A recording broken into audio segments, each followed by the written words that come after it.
How to install 4-light Callum silver vanity light. Remove the fixture from the carton and check all parts and accessories.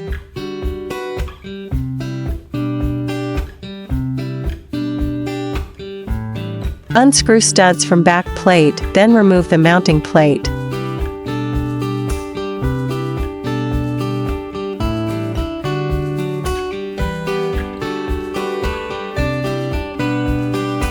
Carefully and gently pull the outlet box wires through the mounting plate. Attach mounting plate to outlet box with mounting screws. The screws of mounting plate should be horizontal installation.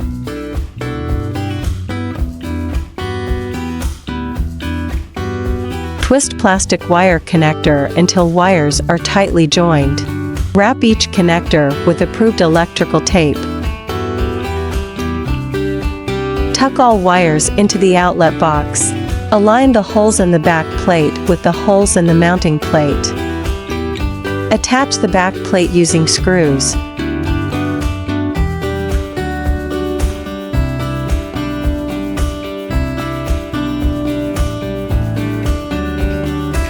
Install bulbs.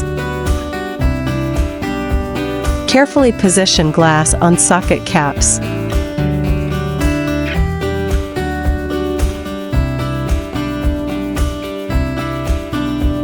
LNC is always aimed at bringing home furnishings with love. We hope you enjoy your new LNC light.